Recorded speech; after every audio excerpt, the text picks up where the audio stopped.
Okay, this is the fourth session of the program. As I promised, this is going to be a practical session, right? First half of the session would be some suggestions I make, right, regarding your academic writing, what are to develop and what are to avoid sometimes, right? So, for example, some of you have already crammed the novel, you have studied the novel with many teachers and with many online resources.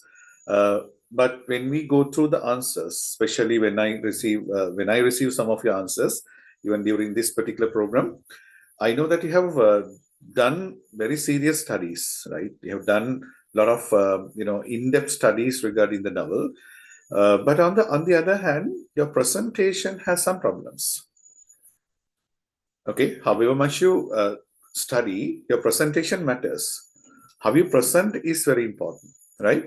Example, the way that you draft the question, the prioritizing information, structuring the information, and after that, writing them using correct academic language. We don't go to such very deep lens in relation to academic writing, but there are certain tips that you need to follow, especially when you write criticism in relation to literature. So this will be a sort of practical session, therefore. So the first, I'll be opening up my presentation to you. Let me share that.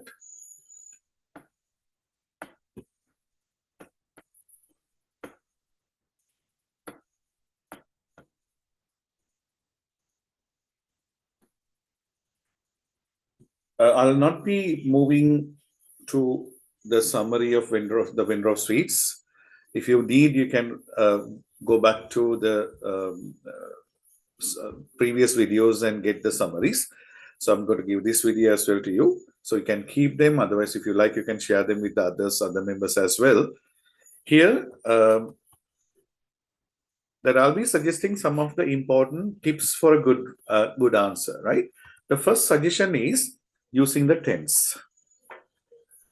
Okay, even though these books are written in the past, they are presented in the past, sometimes some centuries ago they were presented, and this is written in 1960s in India.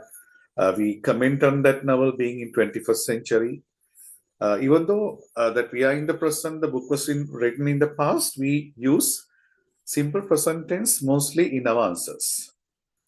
Okay, believing that these novels, these literary works are done in the past, we have a temptation to use simple present tense, right?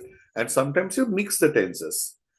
In the same paragraph, you write simple past tense and you shift to simple present tense, and again you come to simple present continuous tense. Often you use present perfect as well, and this must be avoided. Okay, if it is done in a meaningful way, otherwise, if it is necessary, only we shift the tenses. Otherwise, we need to go for a uniform tense.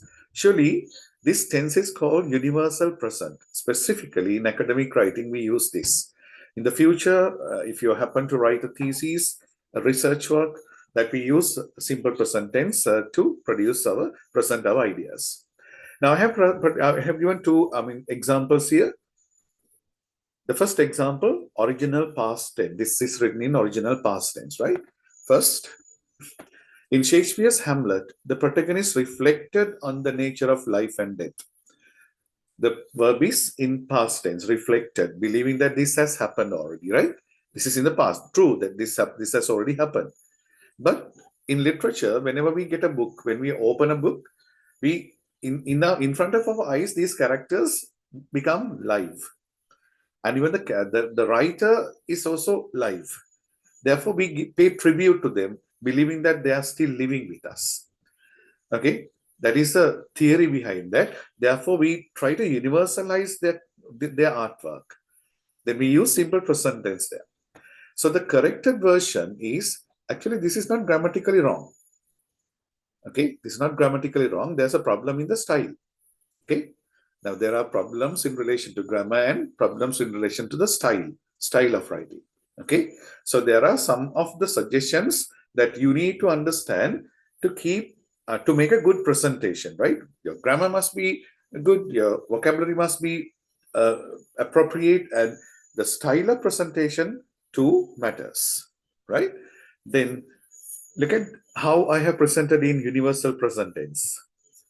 In Hamlet, Shakespeare's protagonist reflects on the nature of life and death.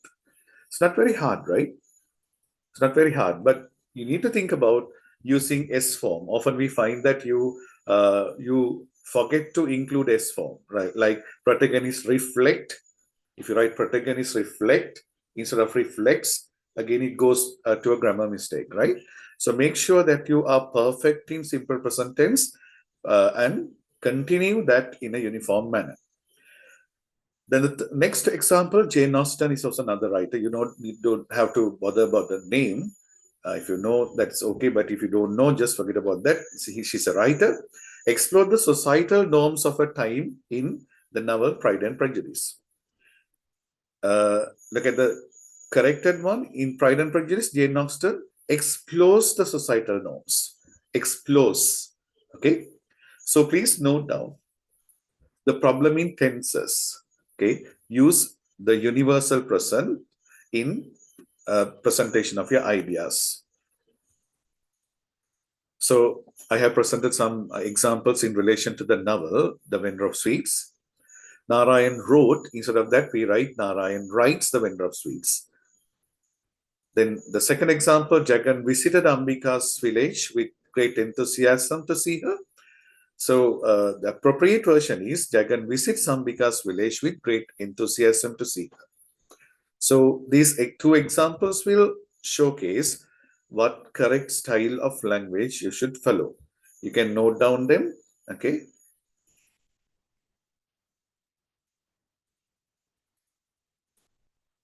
The other major problem is having set introductions.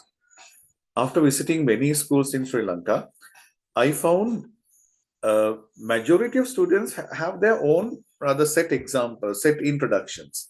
They by heart one introduction for The Vendor of Sweets, another for Twilight of a Crane. Likewise, you have set introductions for many literary texts that you intend to write essay answers. So in my case, I feel that it should be avoided, right? It will rather produce teachers answer. Sometimes write an answer, write an introduction, you get it corrected by the teacher. Sometimes in the classes you write one introduction, right? In an activity, your teacher asks you to write an introduction for this question, to this novel. Then you keep it and you include that particular introduction to every question without considering the relevance to that particular question. Once you now, for example, this question, if you go through this one, explore the importance of Cassine's character in The Vendor of Sweets. Closely refer to the text. Explore the importance of Cassine's character. So if I've given this particular question, I definitely would go to the keywords and underline them. I would not rather rush through. I would focus on the key terms. I would underline them. Okay, the word explore would be underlined. This is what I should do. And the importance of Cassine's character. Cassine's character. Importance of Cassine's character. So that is the key. Those are the key terms. You underline them and you need to design an introduction based on that particular key term. Now look at this one. The given example. What do you think about the given example? The Vendor of Sweets is written by Narayan, an Indian novelist. The story revolves around a father and a son and their internal conflict. The setting is a post-colonial India which is subjected to transformation. The novelist presents us Jagan as a protagonist. His son is Mali. There is a character called Cassine in the novel. He is given much importance by the novelist. Now, I want you to use your discretion. Check whether my key term, the importance of Cassine's character, is given much priority in this introduction. Look at the first sentence. The Vendor of Sweets is written by R.K. Narayan, an Indian novelist. I don't mind, right? You have used one whole sentence to say that this is written by Narayan. But you should not forget that you write this to a known audience. The examiners are examiners know that this is written by Narayan. Even in the examination paper, in the question it is mentioned. Therefore, that this is not new information, right?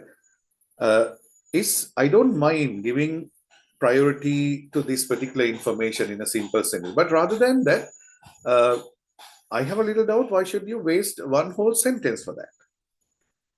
Then the second sentence, the story revolves around a father and a son and their internal conflict. True, that information is very important. It is important to many of the instances of the novel, and it is connected to this question as well. But is that the focus? Is that the focus of the question? The question needs us to focus on the importance of Cassine's character.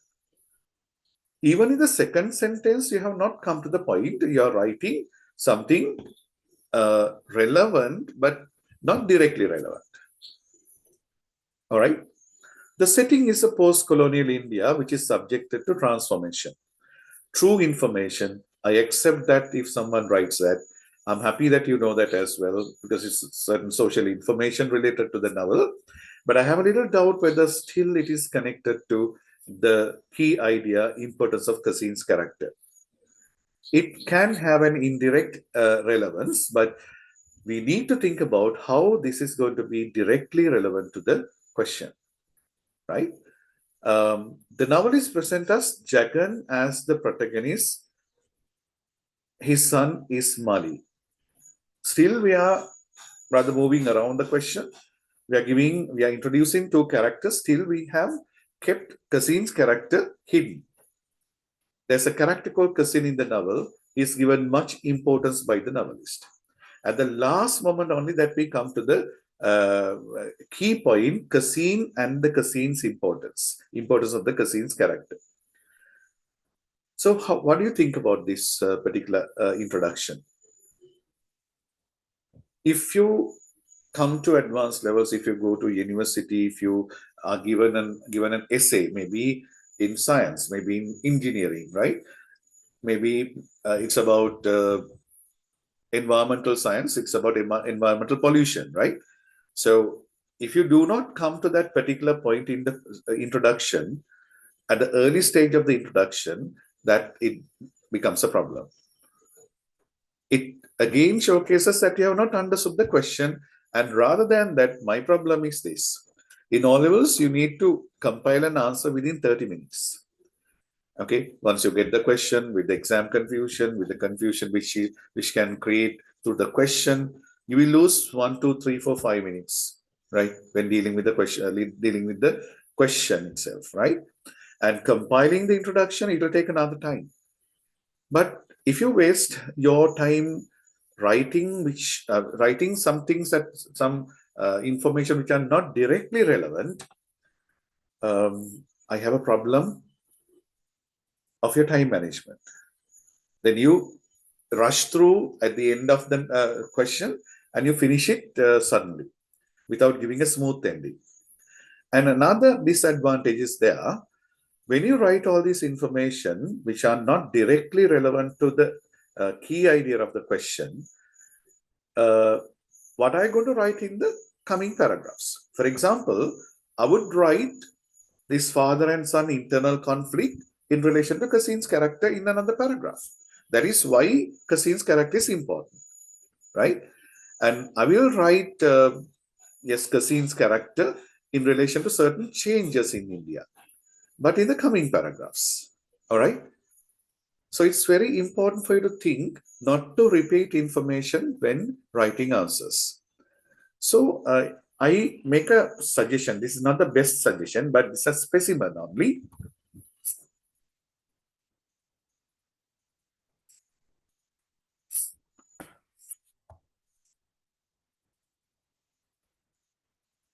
Here in the story, The Vendor of Sweets by R.K. Narayan, I say the same information, right? I say the same information. It is written by Narayan. And I directly enter the term Cassine's character is crucial for the plot and how the main character, Jagan, experiences his journey. Okay? Maybe it's direct. If you need, you can write, this is sort of a traditional Indian novel. Okay. If you want, you can spend one sentence to introduce a novel and the writer and to say that this is kind of traditional post-colonial novel. I don't mind, right? I have a little problem if you write 3-4 sentences before the thesis either, before the point that the essay needs to discuss. Here, in this example, this is taken by one of the students' answers. Directly, the student has entered the question. The cousin isn't just someone who shares information. Now I focus on cousin's character and cousin's character's importance.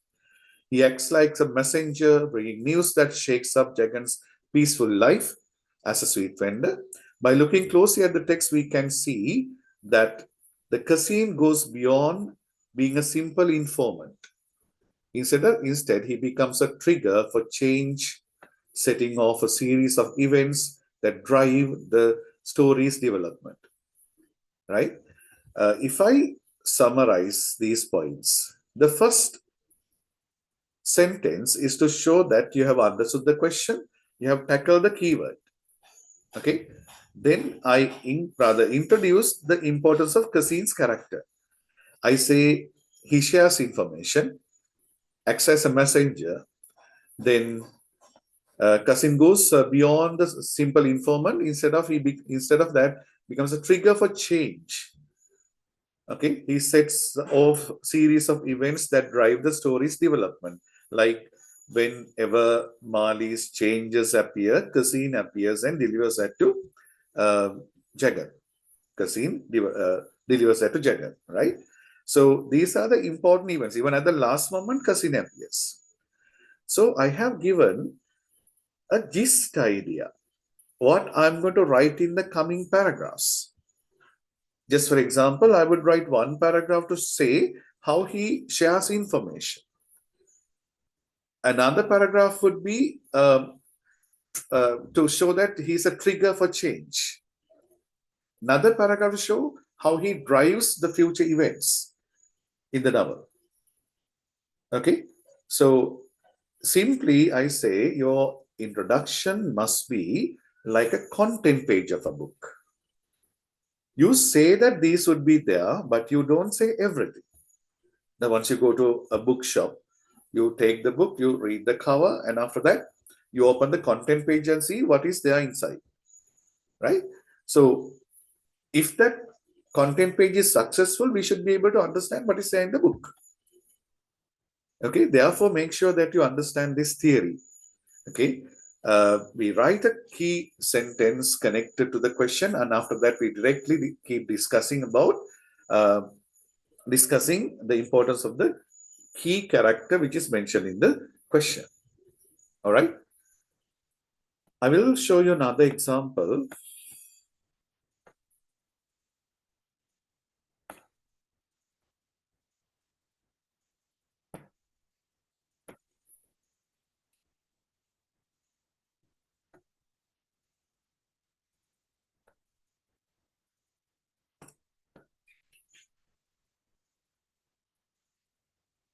Hopefully you can see this.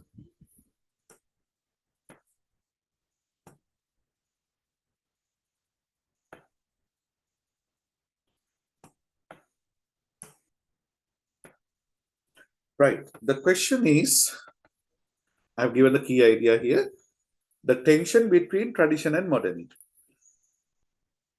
The tension between tradition and modernity. And I have presented you one introduction. Okay. Just go through this and tell me what points should be upgraded. Otherwise, what edit should be done. Or else you are happy with this introduction. Take 1 second and tell me.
Okay, any comments?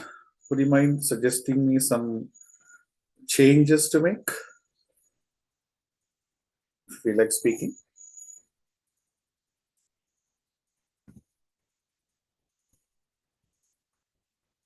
Yes.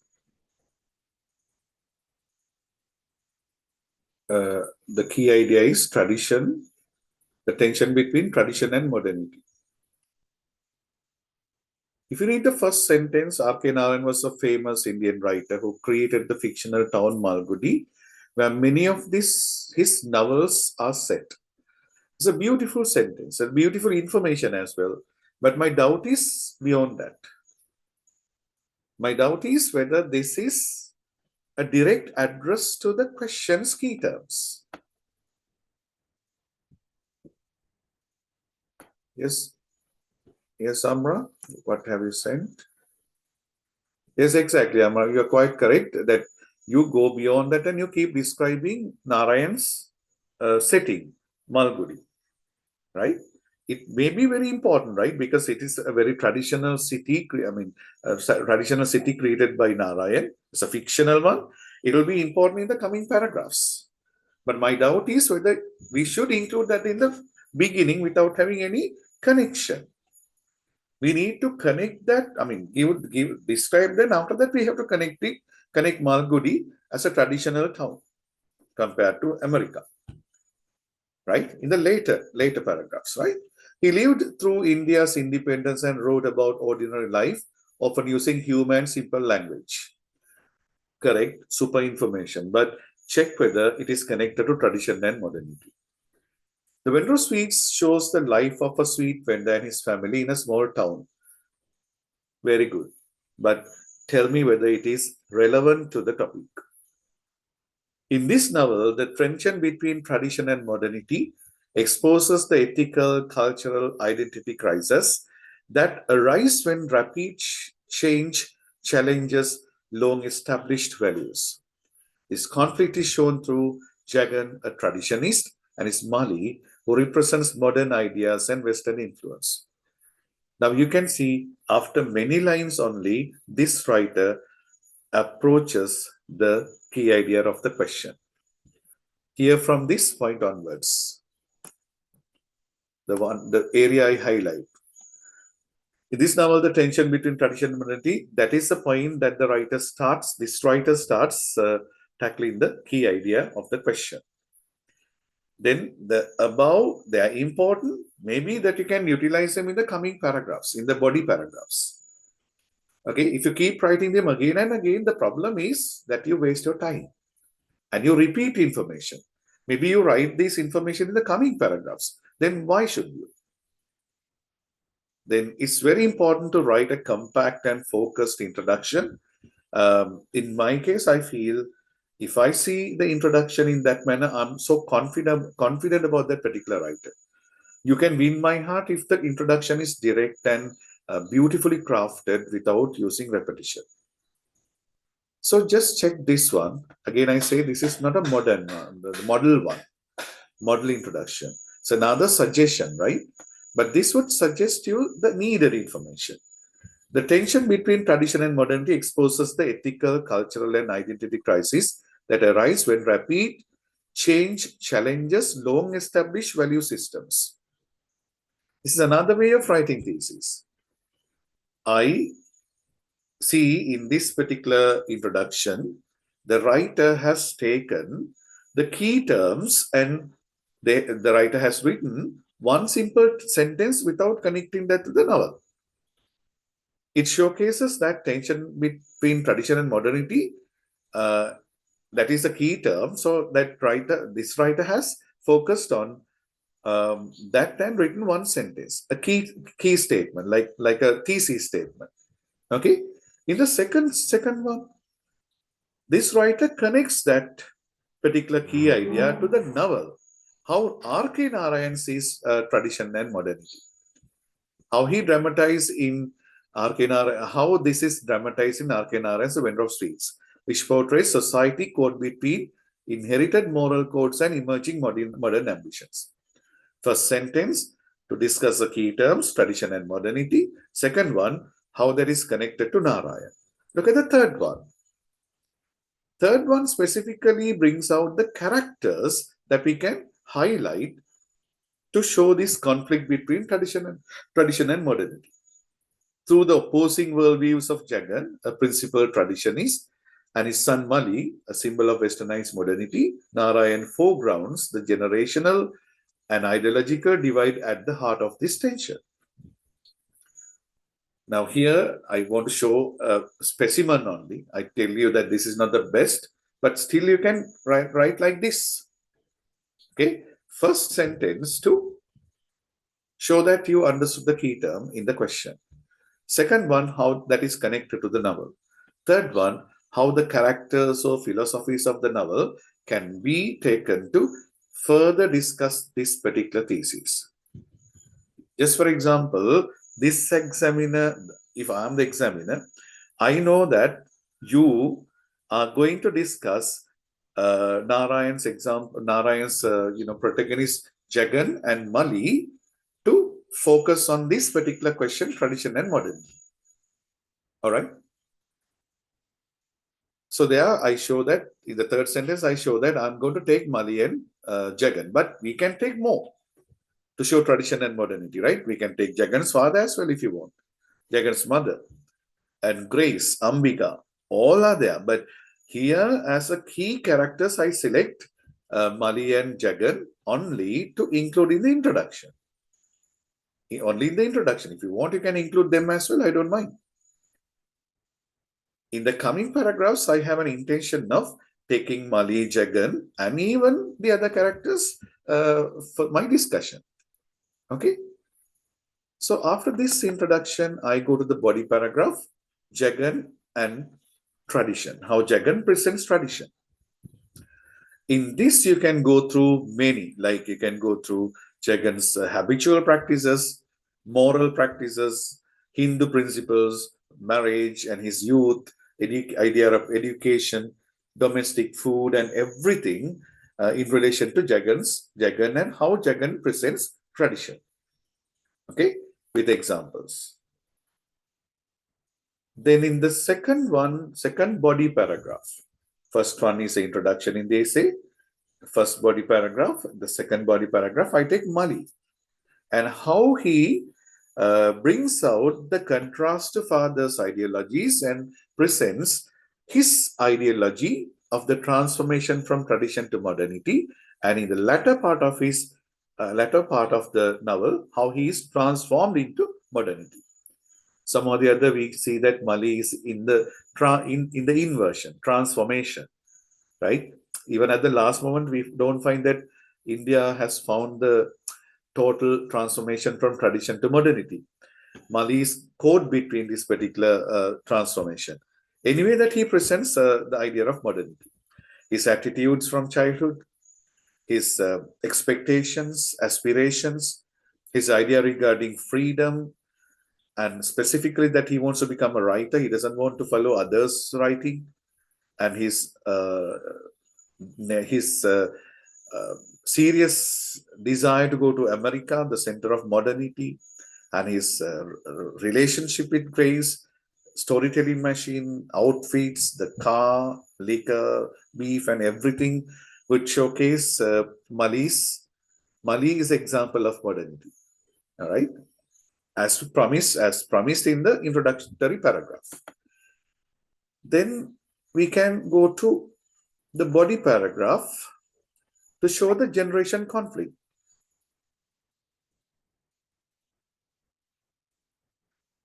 Yes, Atif, what do you want? You don't want to? Do you want me to explain the body paragraph again? Now, I have divided the question into several paragraphs. The question is tradition versus modernity. So they are to show tradition. I take Jagan. Jagan as an agent of tradition. Mali as an agent of modernity. And I explain how Mali brings examples of modernity to the novel. You have already studied them now. Then I go to the body paragraph 3, to show the conflict between these two. Jagan, Mali, and the third paragraph is a conflict, right? How these two, ideologies conflict with each other. Fourth one, even Ambika and Grace. Ambika and Grace. How Ambika is a traditional wife, while Grace becomes a modern living partner to living partner to Mali. The relationship ideologies, they are different, and how they perceive the world, they are different. Ambika has not seen the world, whereas Grace has seen the world. Likewise, you can keep comparing these two woman characters in the novel to show the conflict between tradition and modernity. But they are, as an additional fact, I say, even though Ambika represents tradition and Grace represents modernity, what about their ultimate result? Ultimate fate? Both end up being victims of this system. Both are controlled by the dominant male. Okay, you can, if you want, you can mention that as well in the conclusion, right? Then we write the conclusion.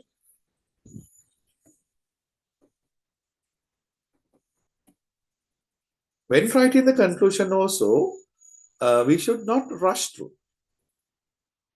Okay, once this question is given to me, suppose that you give a question to me to answer, then I take the question, I keep thinking about the question's word, each and every word, I underline the key terms, and I take a blank piece of paper and I do a brainstorming.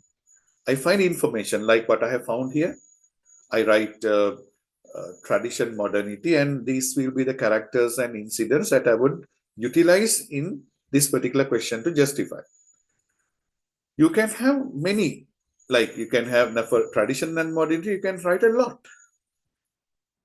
Mali, Jagan, Ambika, Grace. If you want, you can take Jagan's father, mother, and some of the traditions you find in the village, in the sweet meat shop, even outside the Natraj, the printing press, and storytelling machine. You cannot take all.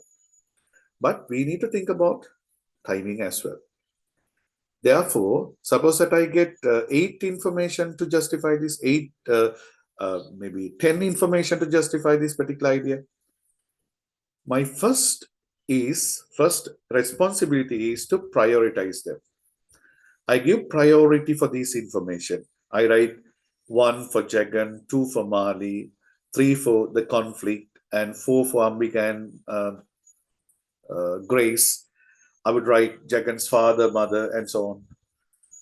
It showcases this is the series, this is the sequence. I'm going to include this information. While writing that, I watch time and I find that my timing is not enough to write all. Okay, my timing is not enough to write all. Then I write the most important factors and maybe I leave out the others. Otherwise, I reduce unnecessary explanations and include all. All in all, I tell you, conclusion in a fruitful manner is very important. Some people write all the information, all the 10 information, but they don't write the conclusion. That is disadvantageous, right? Especially in argumentative questions, you must say, what is your ground? What is your argument? What is your argument? If I just say that which is better, tradition or modernity, the question is that you need to show your ground. What is your argument? That must be shown in the conclusion. Even though you say that you show that this is this, this is this, this is all are presented there. But if your argument is not there, if your stance is not there, your judgment is not there, means problem. All right. It means that the structure of the question is not completed. Therefore, it's important to give some importance. It's important to see the conclusion in this manner. Look at this one. In conclusion, the vendor of sweets clearly presents the conflict between tradition and modernity and its impact on individuals and society. I rewrite that key idea, tradition and modernity, and how it is presented in vendor of sweets. Then through characters such as Jagan, Mali, Ambika, Grace, Narayan shows how both rigid traditional values and uncontrolled modern ambitions can cause misunderstanding, moral confusion, and emotional suffering. So the words in italics are extra necessary. Actually, I took this from a student's answer. This goes beyond the expected level, and he rather generalizes that the society. The novel ultimately suggests that progress without moral values is harmful, just as tradition without flexibility is limiting, emphasizing that a balanced understanding of tradition and modernity is necessary for a harmonious society. Nicely concludes, but it takes time, right? I feel at least try to write the ones here. At least you write the thesis, key idea, again in your own words, and what are the characters and how you see the justification of the above said sentence or thesis statement using these characters. Instead of that, I see you write all in all, considering the above facts, that the idea, tradition, and modernity is justified, which is too quick to. I mean, it's very sort of a rush ending.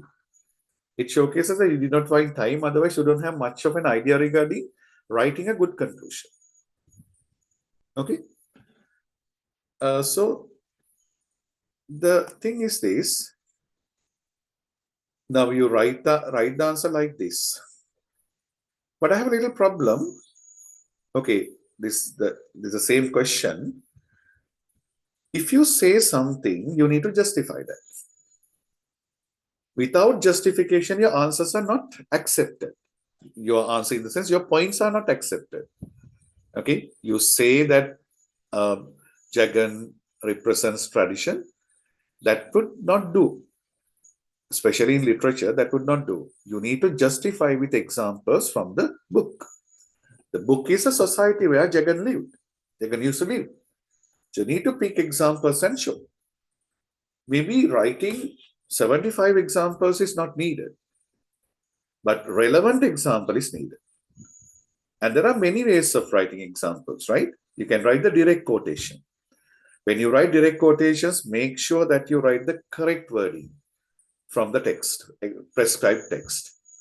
Do not write wrong ones, believing that the examiner won't remember the exact wording and all.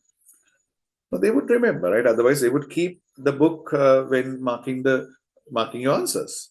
Don't try to fool the examiner, right? They know. Otherwise, if there is any doubt, like, they would take the book and see. Okay, do not do that. I see some people, right? They try to fool the examiner, even when they write answers in the class as well. They write quotations as a remember. No, you need to give kind of priority. You need to be more responsible in presenting ideas. Okay, in the future, when writing theses, assignments, and all, you need to write references. In references, there's a style of writing, right? Even a comma is important. That's what we call being responsible in academic writing. So this will be kind of an introduction for you. You need to be perfect in the writer's name, punctuation marks, and even your memory. Exact quotation must be there. But again, it does not mean that you need to write sentences and sentences, paragraphs and paragraphs to justify one point. Just for example, Senba Ori, within inverted commas, can be a little quotation. Okay, central symbol in Twilight of a Crane, Senba Ori, within quotation marks, would be a little justification. Otherwise, peeping into the loom. Otherwise, if that is directly taken from the book, like, you can rather quote it and say. I don't remember the term peeping in the loom was there in the drama. If that is there, little quotation can also be there. Right? What I see here is you by heart certain quotations and you include them without connecting them to your answers. In a very recent example, what I saw was one student says tradition versus modernity or something like that. Jagan's traditional values are shown in this quotation. Then you write a quotation. Jagan's traditional ideas regarding marriage is shown in the following quotation. You write the quotation. My problem is this. Your memory is good. They are exactly correct quotations. But it's the most important part of this. Your justification. Where is your argument? Where is your part of the answer? Which is the most important. When that is not there, it's a pack of quotations only. You need to do them with a style, with a charisma, and with kind of logic, right? And if you have forgotten the quotation, what can you do?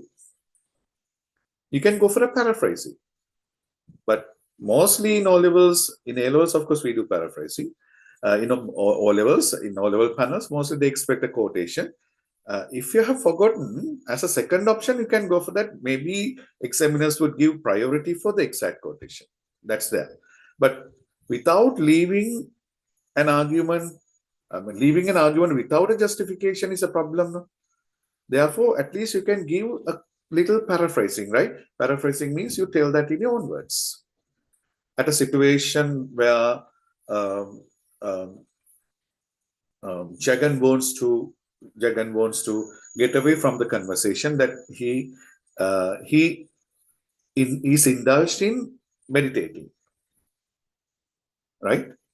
To escape from the situation. Okay, so that can be a quotation, not a quotation, actually paraphrasing, giving an example. You exemplify with that. But still, I feel that the first is good. This is also okay to justify your answer. But again, do not write the story again. Example, Jagan tries to avoid Ambika and Mali so that he closes the door and stays inside, doing meditation or reading. And he secretly moves away from the house to the sweet shop and comes late hours. Likewise, you keep on telling the story. That should be avoided, right? Because we all know the story. When you read the answer, you find that it's a kind of storytelling. Paraphrasing is not that. You writing an example is not that. Then tell me one example. Jagan's peculiar behaviors of avoiding Mali's and Grace's company showcases that he is attempting to escape from the situation. Otherwise, you can explain the peculiar behaviors like staying indoors and leaving secretly, show that Jagan's intense need of escaping from their company. I did not tell the story, but I exemplified and said what that shows here in relation to the thesis. Okay, so I'll show you some quoting styles.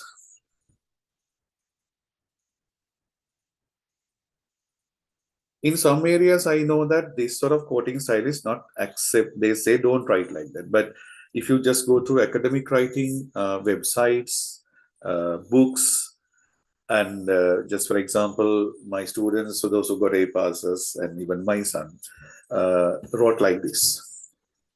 So even in A levels, what do you call it, graduate levels, people quote like this. This particular quotation type is called inline quotation. When the quotation is very small, we write along with the sentence. This is a little difficult. Why this is difficult? Because this quotation will contribute to the grammar. Okay? Just for example, his belief in self-control and moral living is evident when he tells a friend, comma, inverted comma, conquer taste and you will have conquered the self. Okay, there's a little problem in the punctuation over there. You can just see that. And after that, again, did Valmiki go to America or Germany to write his Ramayana? Likewise, while this is going on, while the sentence is going on, we write small quotations, right? in the future, you will understand this when your theses, when your assignments are written in universities. Um, Huge quotations are written separately, but small quotations are written in line like this. Okay. And I will show an example of the next type of quotation.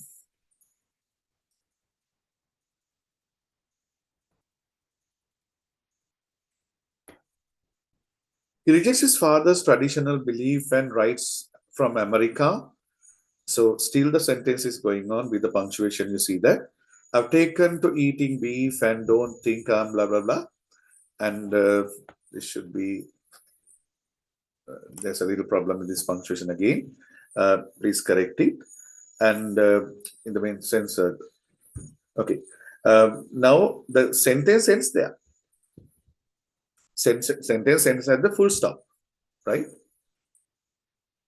Other than that, what I often see is you say Mali represents modern through his interest of Western education culture. Then you write, I have taken blah, blah, blah in a separate, yeah, as a block quotation, you write it. But what you say and the quotation are detached. What I say is you need to connect them like this. Okay. There are many ways you can practice writing correct quotations, right? Even using AI, you can practice. AI is not to copy information, copy a language. It's kind of correction tool as well sometimes. So suppose that you can include that and check and ask whether this is correct. Otherwise, give me the correct way of quoting. What is the correct way of using the punctuation? Otherwise, you can write one sentence.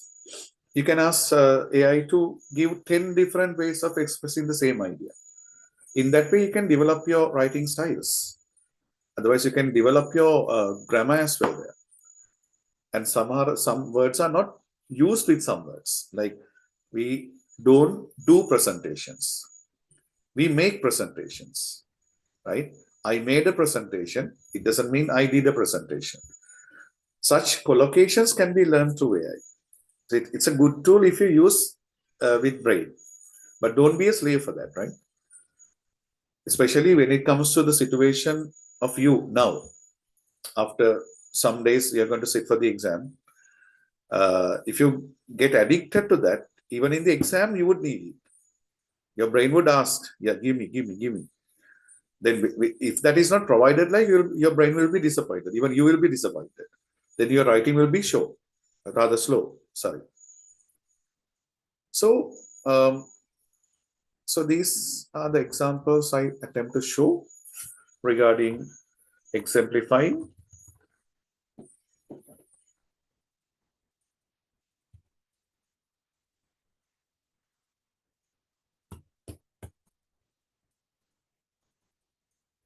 Okay. So if you have any question related to the things that we discussed up to now, you can direct your questions to me.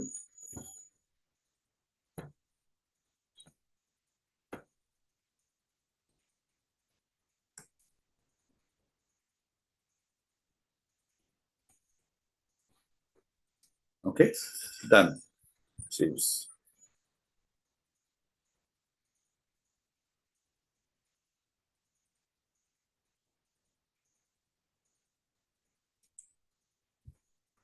Okay, perfect. You can text me to the group. If not, you can chat now. As a summary, I say you need to prior plan your question. Once the question is there, once a question is given, before start answering, you need to follow several steps. The first step is to study the question many a times, right? Study the question word by word. What is the action expected and what are the key terms? Then you need to underline them and you need to write a sentence to show how you have understood the key terms like tradition and modernity and connect that to the novel and what are the characters you would pick to answer this. It would be the introduction. Then what are the points to justify in several paragraphs?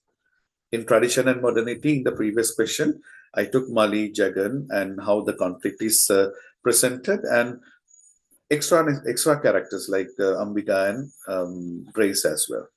If time permits, you can go to Jagan and Jagan's father conflict, and you can take Jagan's mother as well, right?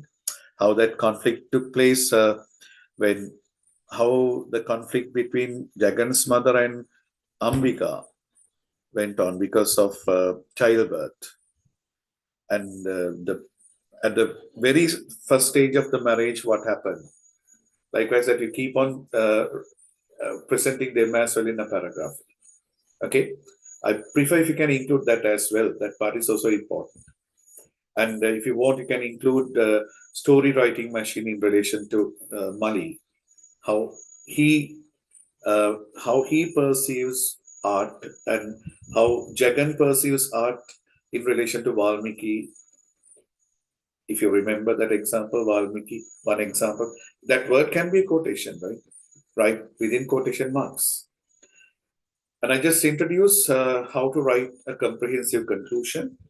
Okay, it should also be connected to the answer, the question, keywords, and what did you write? What were the examples, exemplary the characters you included to justify it?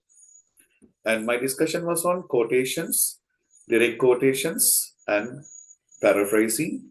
And there were two types I introduced how to write quoting, like inline quoting and block quotations.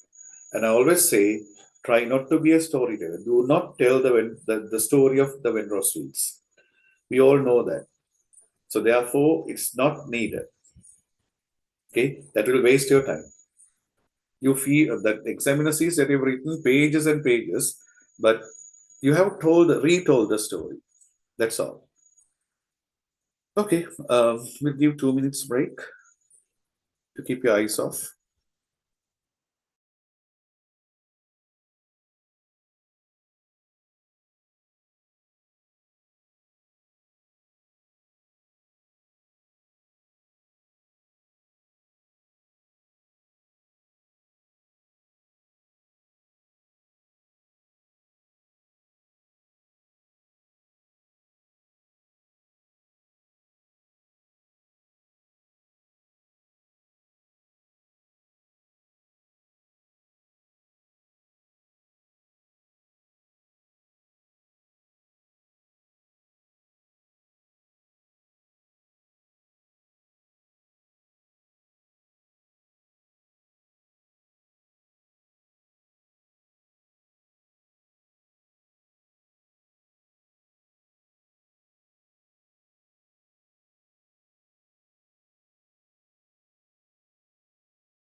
Okay, I'm back.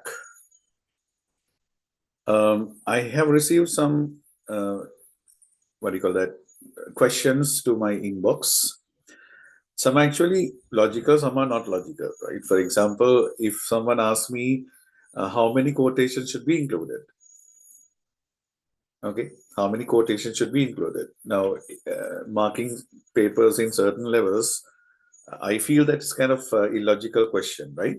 Just for example, if you write 5 points, at least five justification must be there. There may be quotations, right? There may be justifications. If you limit your essay to number of quotations, if someone says, this too becomes science and maths. Okay. If you tell him 10 things, maybe about, we'll say, how Mali becomes a modernist, attempts to become a modernist, then I need to say a lot. For example, how he rejects food, one. How he rather suggests that he cannot go to school. He rejects traditional studies, education system in India. And how he rather prioritizes going to America. For all these, you need little quotations. The thing is, if you have an idea that a quotation is a paragraph, by-hearted paragraph, is a tension to you. Okay, keeping them in your mind is a tension. Write the needed point. What is the needed one? Okay, to justify. I mean, if you need only 3 words, it's unnecessary to write 15 words in that. If you can take that 3 word and write, that's important. But I recommend to write that sentence at least. Okay, if there are 3 sentences in that particular paragraph, don't write all the 3. If the first sentence is needed, you can write that only. In that way, measure, I mean, use your own choice, discretion, use your own brain, what sort of justification should be included. If you write 6 points, at least there should be 6 justifications, I say. But I don't see that, I don't see the point of minimum quotations and all, right? Usually to write an essay, we need to have 5, 6, 7 information. That's something true, right? Okay, that's one question.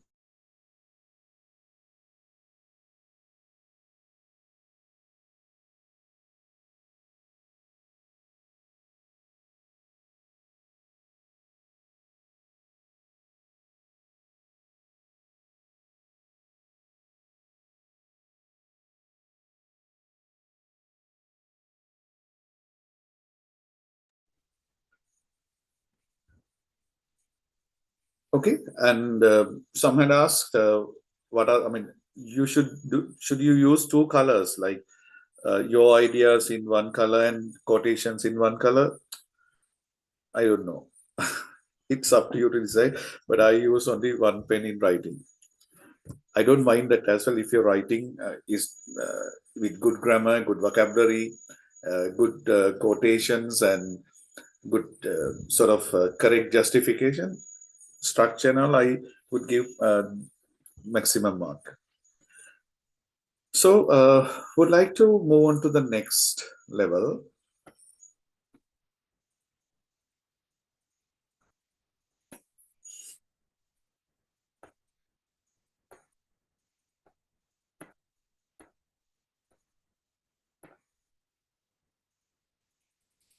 Uh,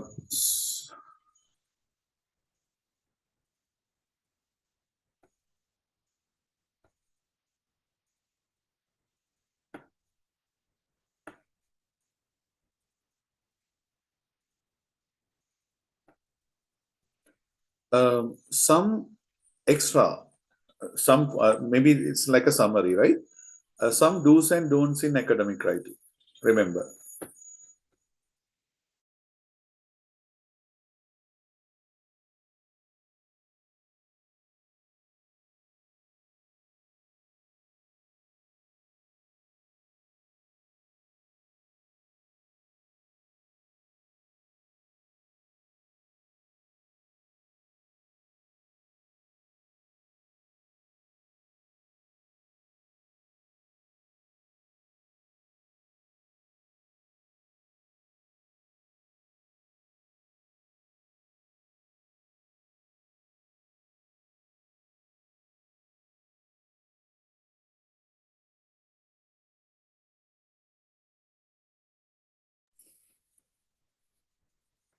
Okay. Uh,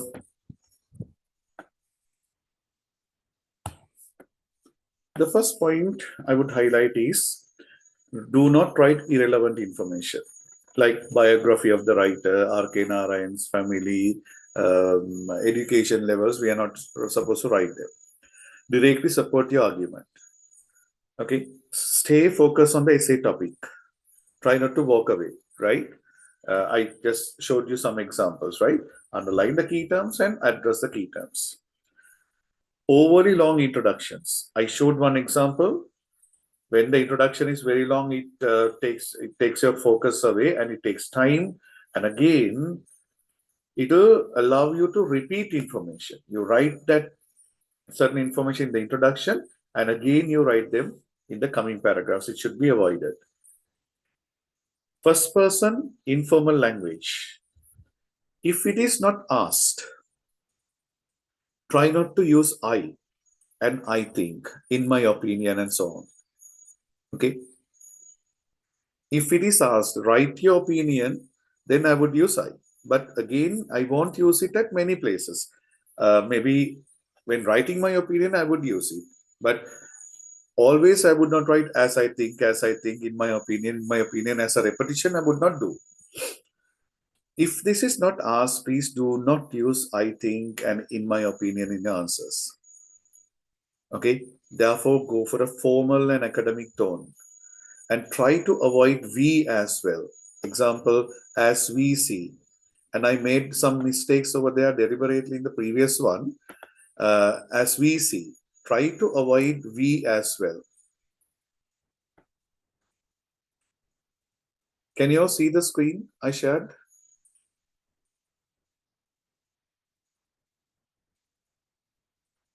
Yes, sir. Yeah.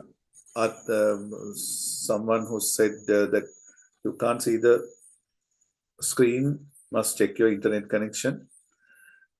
Yeah, I'm coming back. Try not to write as we think. As we think, we means who? You are one side, and even examiner becomes another side. It's sort of unfair, right? You invite the examiner to come into the argument. So advice is try to avoid I and we in your answers.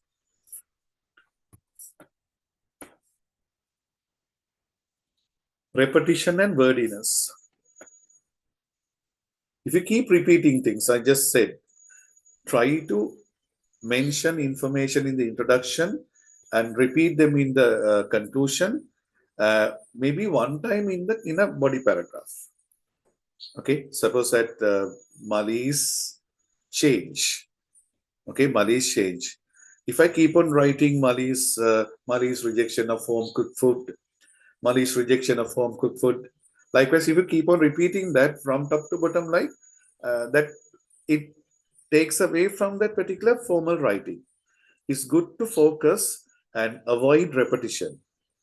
Try not to write long sentences, unnecessarily long sentences. It doesn't mean there's a hard and fast rule that not to write long sentences, but in my case, when I write a long sentence, medium sentence, a short one, and again a long one. I make a mixture, I make a variety of sentences to make my writing interesting, to make my writing different from others. In some cases, I find illogically people, especially when it comes to literature, people believe writing long sentences is a must. No, in some cases, I feel certain students. I had a blind student, visually impaired. The girl had a problem. She writes very short sentences, but very meaningful, well-focused sentences. Okay, um, I know that's one way of attracting people. That's her way of writing.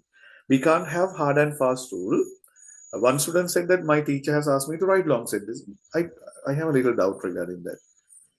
Okay. Sometimes when you write excessively long sentences, you go wrong in grammar. Okay. But there are students who are versatile in writing. They are perfect in their grammar, whatever the length, whatever the length they maintain in writing the sentence. But specifically focus on the point. And some use extra, I mean, they by heart 10, 15 advanced words and they include them. That's also another problem I see. It's good to, if you're going to use a word like that, you need to use that word for at least 4 or 5 months. Then that word becomes your word. And all of a sudden you see a word and you very artificially include that word, even without knowing the exact meaning, that would distort the whole idea. Okay, you need to double check the meaning. You need to double check to where this word is suitable. Okay, and can we use this word? Can we use this word at this particular context? You need to think about them. And unsupported statements. If you say that Ambika's freedom is blocked by Jagan, if you say that only, you are not going to get marks. You need to say how. What are the examples? At least tell an example, paraphrase an example and say how. I prefer a quotation for that, but if not, please make sure you provide an example at least. Do not misuse quotations, wrong quotations, otherwise false quotations. Okay. Informal abbreviations and slang words. Like recently I saw that girl, boy word, like Ambika is a girl, Grace is a girl, and Mali is a boy. Okay, please make sure that you go for advanced terms. Advanced in the sense academic terms, like woman represented through Grace, not girl represented through Grace. Okay, please make sure you use such words. And many use the term etc. Jagan has this quality, this quality, this quality, and etc. etc. shows that you don't know. You know this quality, and etc. means you don't know the third one. Okay. Therefore, in justification, try not to use etc. And there are a lot of good qualities in Jagan.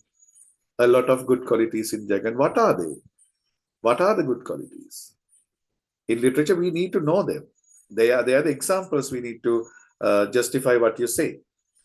And many write gonna, wanna, and the words like kids, guys.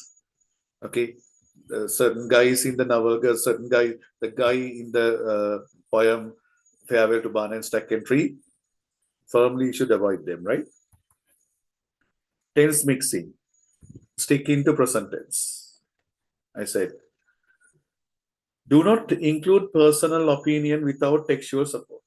If you give an opinion, if the examiner asks them, only you provide personal opinion, and you need to support it through the novel with examples. Don't write weak conclusions. Okay, you write the same introduction in the conclusion. Don't do that. Summarize your argument and reaffirm your thesis. Thesis means a key idea, right? And continuous use of but. But is also not an academic word, right?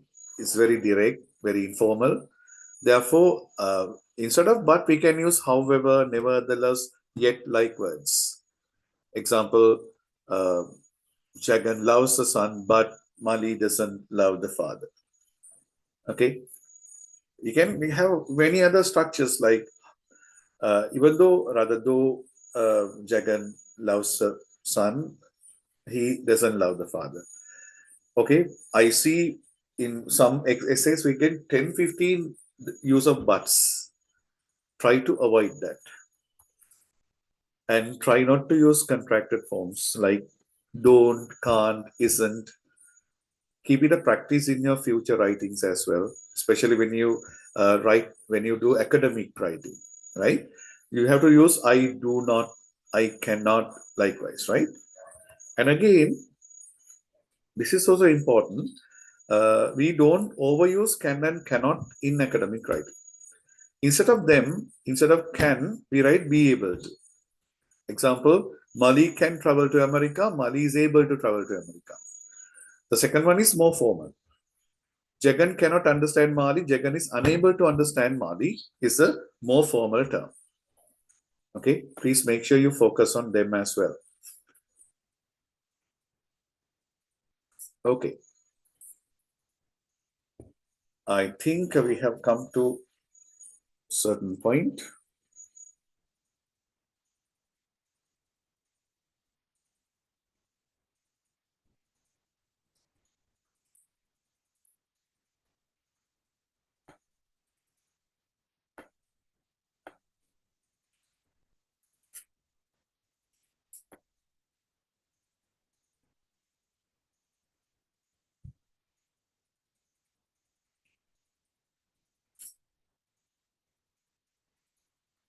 Next one is this.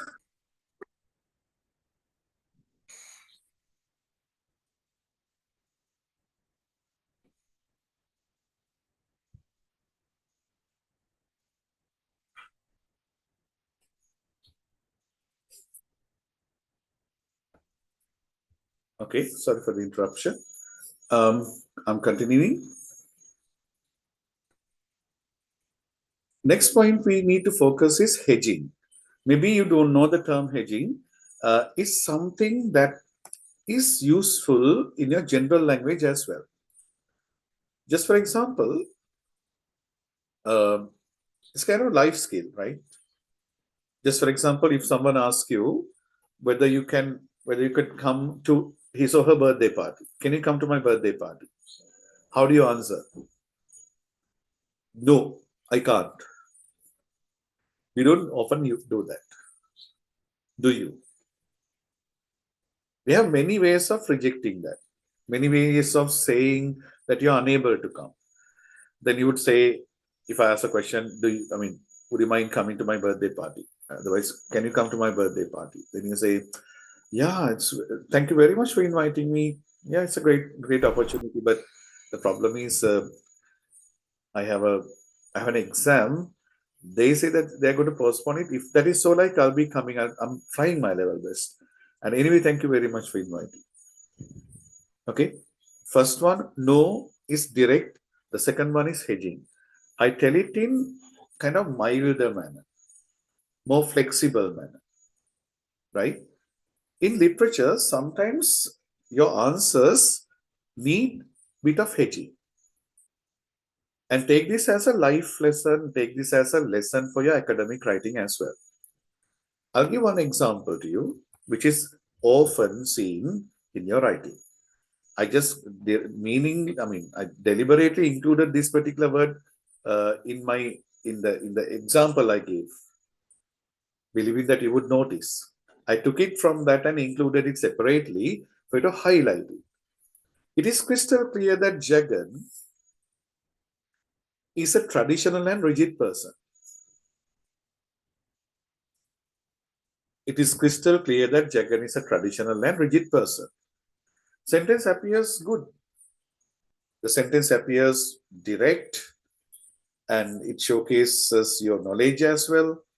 It's well connected to the novel. True, but what's the problem in this sentence? What is the main problem in this sentence?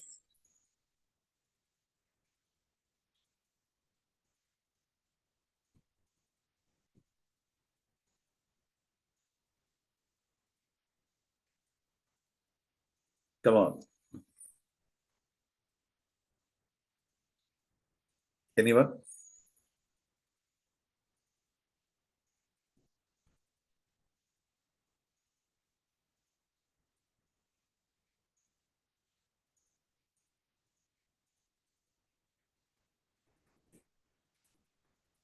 Okay. What do you mean by crystal clear?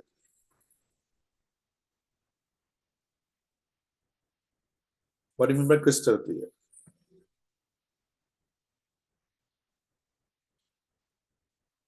Yes, Dinuja, I got the answer. Exactly, Dinuja. Exact answer is that. Thank you. Crystal clear is something of your judgment. Nothing is crystal clear. For example, if someone says that Jagan is bad, someone can argue Jagan is good. A traditional person would argue Jagan is good. Mali is a problem. In literature specifically, you need to have that particular flexibility in your ideas, because your answer, if you answer like that, your answer would keep you at the safer side of your presentation. Otherwise, you become judgmental. You confirm your answer, which is not sure. Nothing is sure, right? We can't say that the narrator says, because of that, we can't exactly say that Jagan is a traditional and rigid person. There are certain places we can counter, we can say the opposite. Therefore, terms like crystal clear must not be used in your answers. So I will show you, this is the unhedged version. What is a hedged one? Means a sentence which is made flexible. Okay, before that, I provide some other examples. Jagan is completely unsympathetic. The author clearly presents Jagan strongly clings to traditional values. Jagan's weaknesses directly cause conflict. Look at the words like completely, clearly, strongly, directly. Okay, when justifying characters, you need to think twice. Because in literature, if you say demon is bad, there is another way of showing demon is good. That is why this is different from mathematics. That is why mathematics and literature are put into two baskets. This is to develop your flexibility and your point of view. You must not, you should not try to see the point of view of a teacher as well.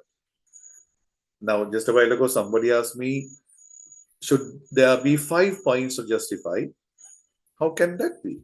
It's a very silly question. Maybe at least 5 points, right? Maybe at least 5 points, but still, it depends on the question. It depends on the question, right? So, therefore, please make sure you become really flexible in understanding your presentations, right? These are the hedged ones. Jagan appears to be unsympathetic in his refusal. Jagan, previous one, Jagan is completely unsympathetic now. Jagan appears to be unsympathetic. The author seems to portray. In the first one, I said author clearly presents Jagan. Here, author seems to portray. Third one, Jagan's strong attachment to traditional values can be seen throughout the narrative. Here it says that values strongly clings to traditional values, I say.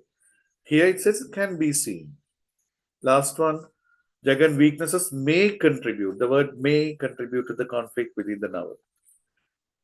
These words can help you to hedge language, make your language more flexible. Remember, when you write something like this, you need a justification. Jagan appears to be unsympathetic, then you need a justification. You strongly say maybe that you don't have to write a justification. Therefore, I don't think that it is suitable to write in literature answers. Look at these. It could be suggested. One possible way to understand the situation is that. Some phrases that you can use. Could be suggested. One possible way to understand the situation means there is another way of understanding. There's another possible way of understanding. So therefore, keep way for the others' comments as well. Example, what you say is not what my idea. I'm your examiner. Then you say, the idea is the idea. There is no other idea. Then I have a problem. How can you say that is the idea? I have a different opinion. So then I become so little, I come to resentment. Then I ask the question, why? How do you say that? I have another justification. Therefore, always try to be on the safer side of the argument. Okay? Third one, it appears. And one interpretation of that thing. It means another interpretation can be there. Right? It might be inferred from the text. The text might imply that Jagan is a rigid father. Otherwise, text implies, not tells directly, implies that Jagan is a rigid father. And these are the examples to justify my argument.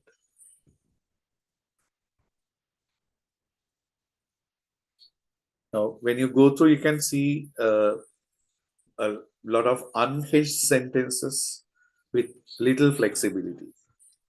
Can go through and see.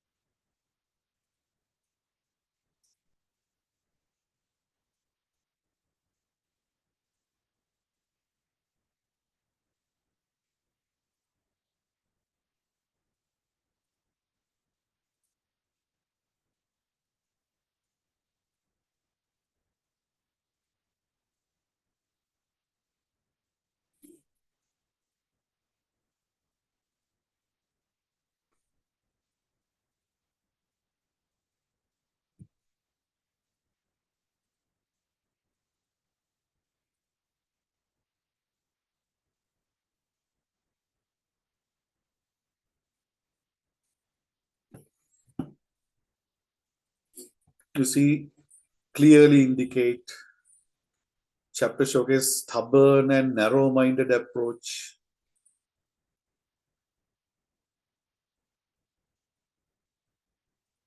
Rigid and outdated like words. Unsympathetic character.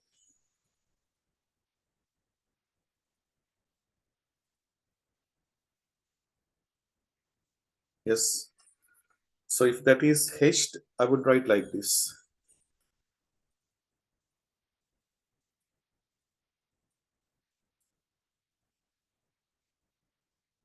Then I say some readers may perceive his decisions. Okay. The audience may perceive his decisions like this. Then we find the author seems to portray Jagan, at least from one perspective, as a character with certain unsympathetic traits.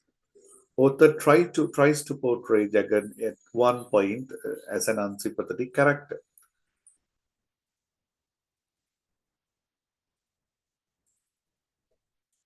Since you're going to receive this video, you can pause and read this later.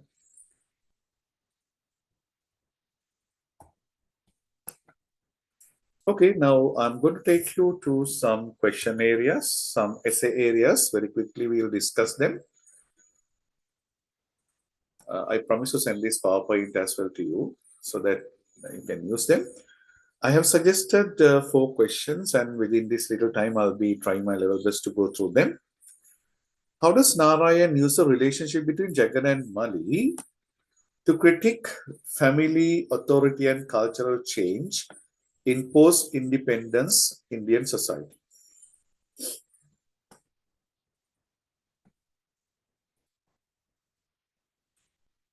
In post-independent Indian society.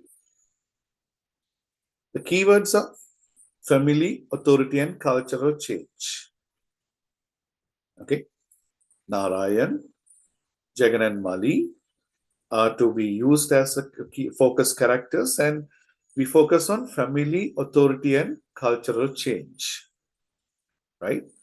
So I picked certain examples, keeping rather making them open for you to decide and add certain things. First, you need to introduce a relationship. Briefly explain that Jagan and Mali are father and son, and their relationship is tense and conflict filled. It's not a very happy relationship. Okay, even though it was very soft at the beginning, it went on to certain serious levels in the latter part of it. Then you can go to family, how family becomes a conflicting thing. You can see how Jagan tries to control Mali's life, while Mali wants freedom and independence. Actually, you can go through chapter 2, 3, 4 to show how little Mali, young Mali showcases that he's a different boy. Okay, dropping communication with the father, keeping an internal grudge that father may have some contribution to mother's death. Then we can move on to how he rejects domestic culture. To an example that he rejects home cooked food.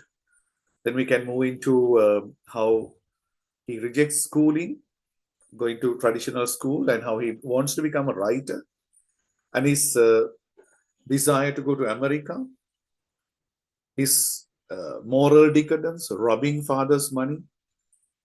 Okay. Then how Jagan reacts to them when he was little, his freedom and family. And we can discuss authority of the family. How authority, who uses authority? Now, in the novel, we know that there are several ways of several ways that the writer suggests the sense of authority. At the beginning, we know that tradition suggests authority. Tradition can control others. In the latter part, Mali suggests even modernity can control others. Both are presented in the novel in two different places. And the other is male control. Male can control the society, male dominance.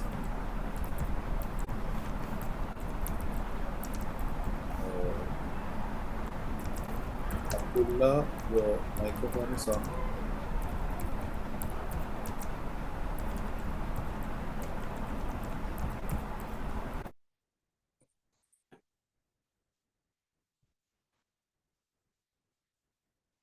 You can describe how Jagan represents parental and moral authority and how Mali openly rejects it.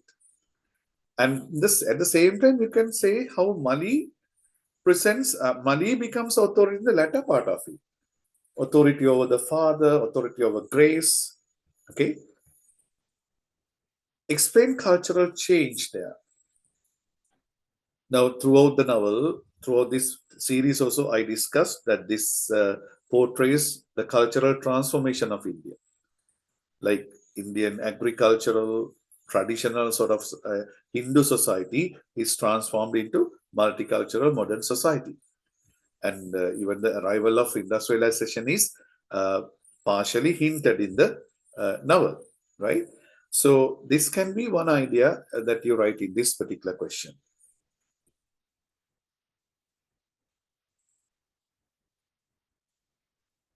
And this can be one of the important points, how their conflict can be a representation of post-independent India. In the post, after 1947, once India gets freedom, India becomes a mixed culture.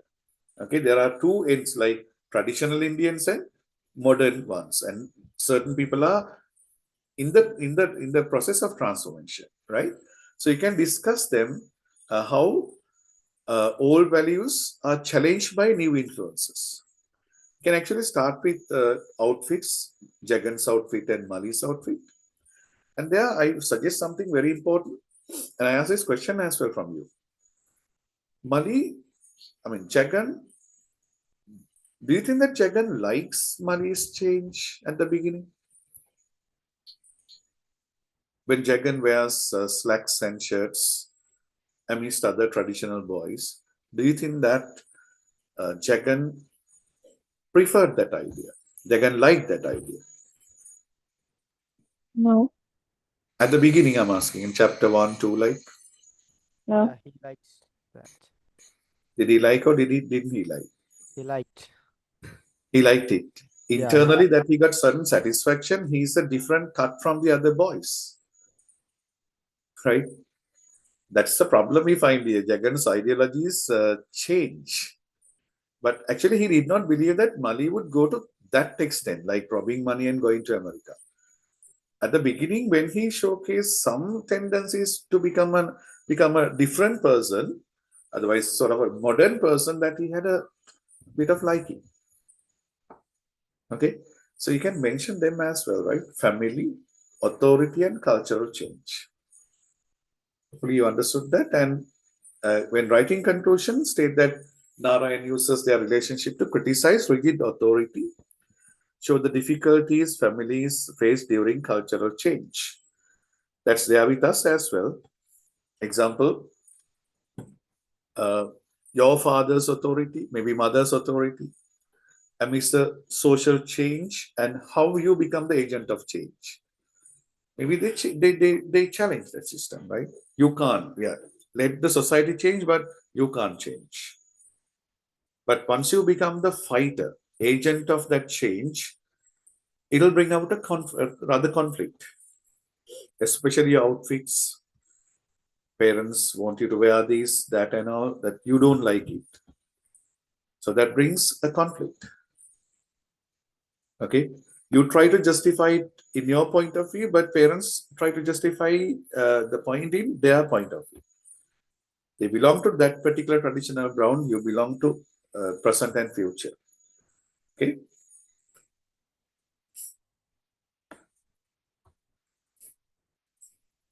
another essay question.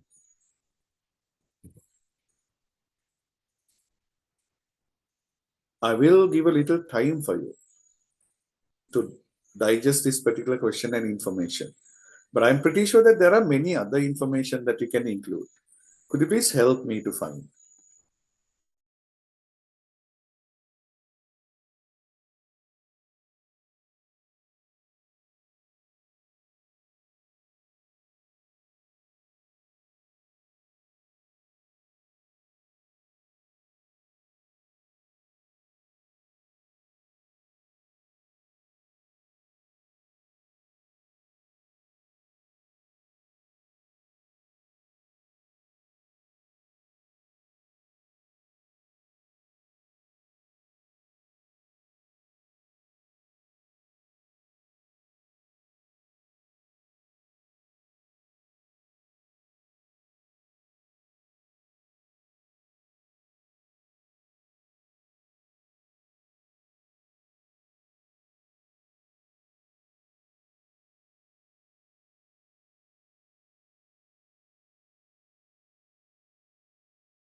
All right.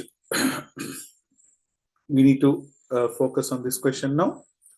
Narayan shows that personal ambition and material success, a question that we did not discuss in this series.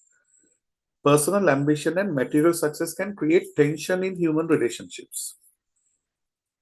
So, in this sense, I think that we need to focus on personal ambition of people and material success as two different key terms and how they can make kind of conflict or tension, right? Introduce the novel and its main characters. specifically, we are not going to write all the main characters, right? We will write maybe Jagan Mali. If you want, you can write Ambika and Grace as well. State that personal ambition and the desire for material success create misunderstandings and conflicts. Personal ambition and desire for material success. Who are the examples? You can decide. Straight away you say Mali. But I have a little doubt whether we should include Jagan as well there. What is his idea of material success? Up to nearly 7 chapters, like we find that Jagan is struggling with his material success. And ultimately that he is convinced that he need to change his path, and he feels that he is getting new janma and he devalues money for certain purposes. And he says that I want to go for my spirituality. But at the beginning, we know that Jagan is also a person who was running after money. Then we, in the next paragraph, we discuss Jagan's perspective of material success. So that Jagan values moral integrity. Moral integrity means be good, simplicity, and service to others over wealth. I have a little doubt regarding this. Anyway, I included that. We can justify it.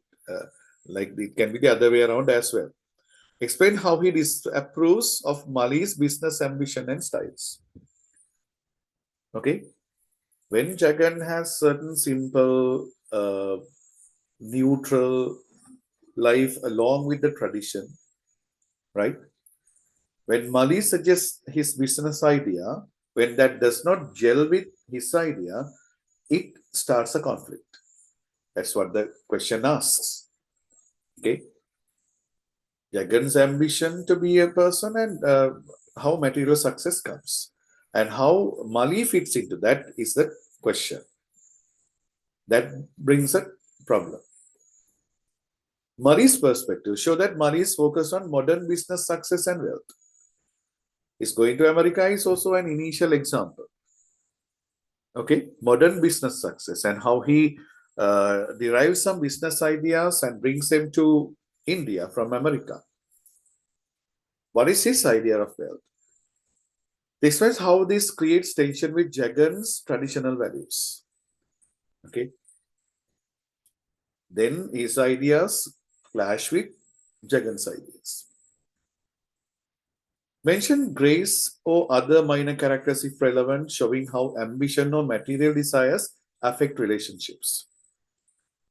Example, Jagan's materialism in relation to money, collective money, and how it affects the family. It affects Ambika as well, ultimately, right? His belief and what Ambika really needed.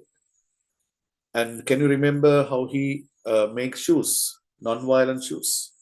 The Ambika doesn't like it. It becomes kind of irritation to Ambika. But his Jagan never changes his rigid values, rigid practices as well. That was his way of defining materialism and how that conflict is created. Okay. Then Mali's materialism is specifically suggested through his business idea, story writing machine, and how then Jagan rejects that. Okay. Then we go to the conclusion. Summarize that ambition and materialism, when clashing with traditional or moral values, often strain relationships as shown in the novel. Okay. Sometimes your ambition would clash with the values of the society. Example, in your area, you need to build up a factory. Okay. Without thinking of others, thinking about pollution, think about congestion, like you start that. That would clash traditional moral values of people, otherwise a community live in that area. Then eternal conflict between you two parties would move on.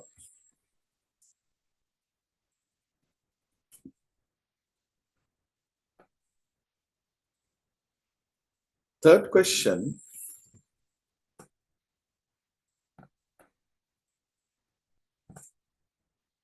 This is also a new question. Narayan uses humor and irony to highlight the misunderstandings between generations. Humor and irony. First, we need to check whether humor and irony are there. Yeah, we have already initially characterized this as a tragicomedy. Yeah, comic elements are there. Tragicomedy. Since it is a tragicomedy, we know that, yeah, even humor must be there. Irony can also be there because of humor, right? Because irony can create humor. Both can be there. So then we need to find out what examples, what characters that back up this particular idea. Then money becomes one of the examples. Modern westernized lifestyle clashes comically with Jagan's traditional mindset. Example, you can start with his outfits and jibba of the father, toothbrush and the twig, Margosa twig, right? And home cooked food and buying food from the canteen, right? These ideas, and again, his idea of story writing machine and Ramayana and Valmiki, right? Irony, he seeks independence, but his actions still create family conflict.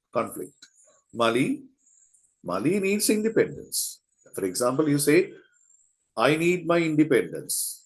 I want to go to Colombo and find a job, right? Then you decide and move away. Believing your family, your independence would be the most valuable thing for you. Once you go there and stuck with a bad thing or meet something bad, the whole family is at a conflicting situation. You needed freedom, but you end up with entrapment. Mali needed freedom, but ultimately he's in prison. This is the irony we find in the novel. Mali needed to be modern, but ultimately ends up with a so-called traditional country, and he brought a woman to live together, but he rejects that woman, telling that she's off the head. All these are very ironic, and which they bring humor as well. It's sort of a different question, right? Please try to focus on this as well. Then how Jagan sees things. And we discussed at the beginning, he repetitively says that he is a follower of Gandhi and he has a kind of moral obsession. And he seems to exaggerate what he thinks about Hinduism and Gandhian principles. Okay. How Jagan is a rigid follower, but how he shows duplicity. He says something and follows something else. Just for example, you can write, he doesn't use sugar, but he sells sugar. And there's another thing, right? Certain leftovers are put into another mold and make another new sweet, which is so opposite to Gandhian principles. Then irony, he tries to guide Mali, but his stubbornness causes the very conflicts he wants to avoid. Okay.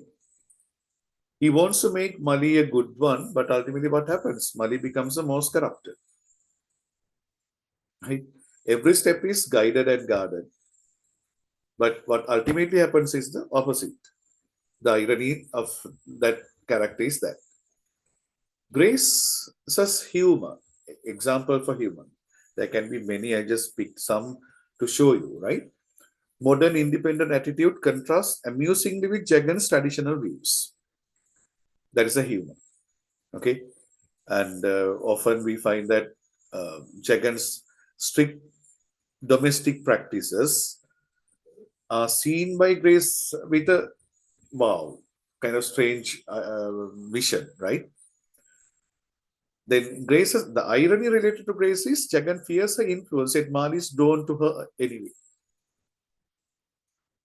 And I suggest another one, right? This is also very important. Grace wanted to experience Indian culture, even though that she's a traditional, she's kind of so modern. Okay. Ultimately, she's stuck in that particular decision. She's not kind of free, ultimately. Ambika, her expectations, her misunderstandings of the standings about the husband, all bring humor. Example that she needs aspirin, but husband gives Margosa.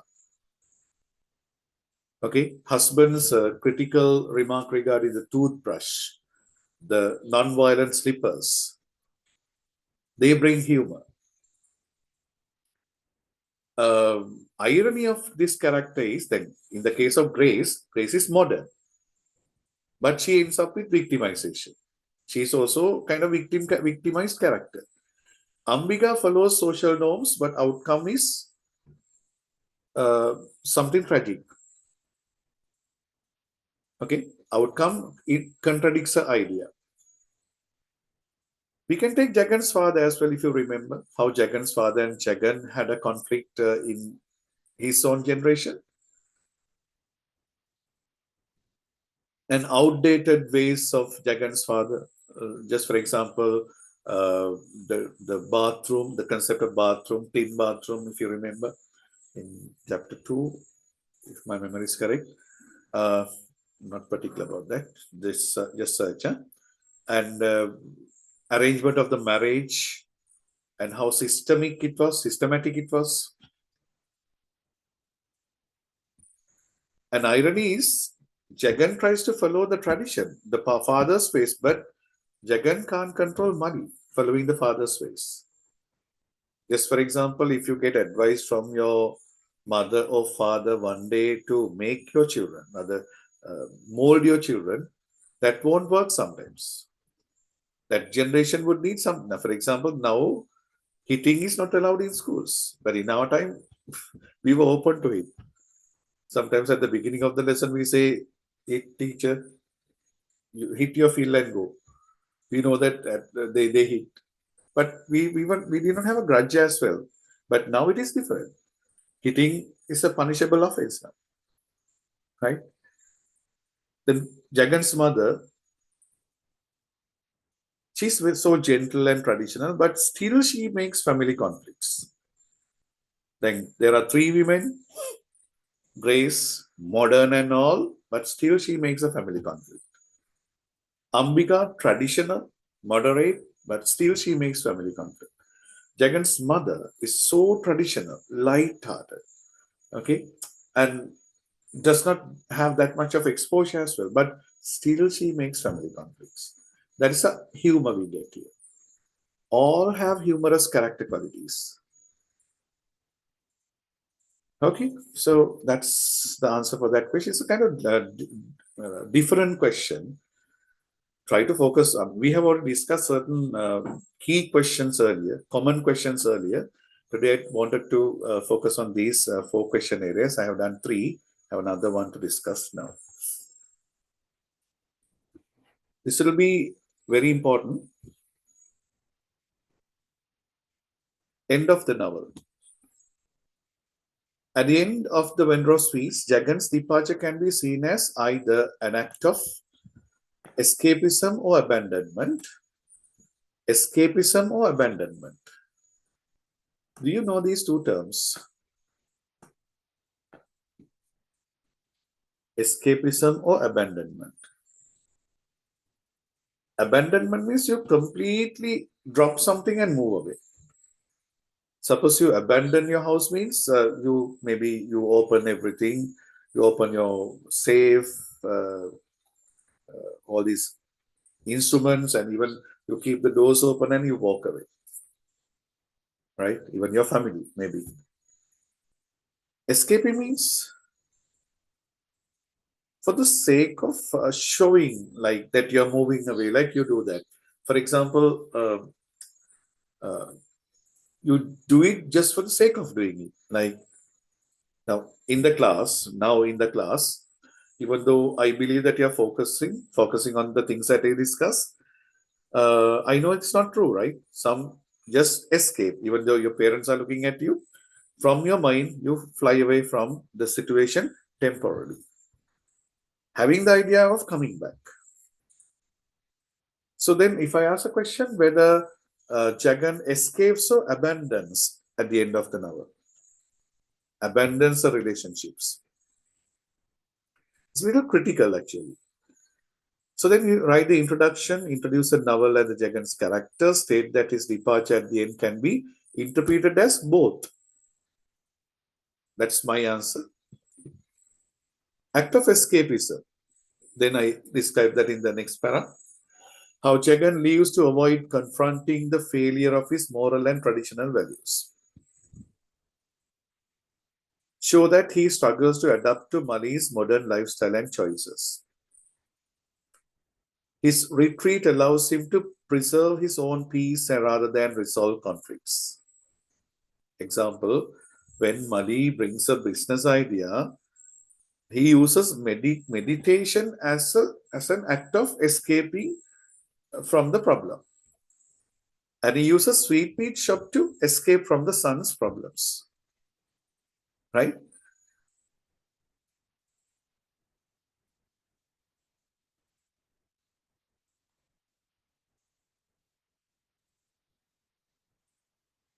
And there's a show that he's not directly doing that. He shows that he's trying to adapt to Mali's modern styles. Example that he's trying to accept Mali's and Grace's relationship. Right? And the other act of escapism is his reducing the prices of sweetmeats, meeting bearded man, through that escaping from the situation to go to a retreat. An act of abandonment. What are the examples to show that he abandons things, totally leave things and move away? His emotional and physical departure. He ultimately loses interest of living in the house. He loses interest of keeping the relationship with the son, and loses interest of money as well. All right, and especially the parental duties. The best example is the last decision to leave Mali for punishment, telling that punishment would correct him, right? Mali and Grace are left to handle their lives without his guidance. He thinks that they can manage their lives. Okay, he highlights the broken family bonds. Now, at the beginning, that he tried to keep the bonds strong, that he performed the mother's, father's duties, both the duties. But now he believes that yes, he can manage. Punishment may be corrective. It is linked to generational conflict as well. Show how his departure reflects larger theme of generational clash between tradition and modernity. Highlights the irony that Jagan's rigid morality leads him to isolation instead of moral triumph. It's his selection of isolation, not a moral triumph, spiritual triumph. For example, Lord Buddha left the family and came into enlightenment. He abandons the family, and he ultimately achieves a moral success, spiritual success. But can you compare Jagan's departure to that one? No. Sort of sure. Okay. So I think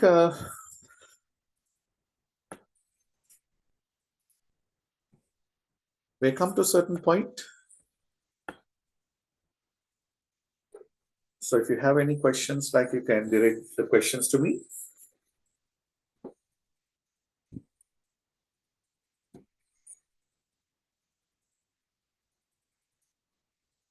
Yeah. It's good to summarize from the beginning up to now. The first one, we had an introduction, and the second one, we had chapter introduction separately, and we discussed the importance of separate chapters. And third one, we focus on certain important quotations selected from different chapters. And finally, I focused on essay writing, and certain things to do and certain things to avoid, and suggested the structure of writing introduction, conclusion, and designing the body paragraphs as well. And specifically think about your language. Um, you might have the question: should we follow the correct language always? In my case, I say yes. There can be certain, certain misses in your grammar, but still, I feel that if you can keep it 100%, you can actually keep a hope of an A pass with the points that you write. A pass would depend on your memory, your language, your presentation, your charisma, and especially time management. Okay, last year we got low reception of A passes. This year we expect something more than that because in my experience, in my area, in some other areas I traveled, I found very talented ones. Okay, wishing you all the best. That I'm going to wind up the class, and thank you for joining me.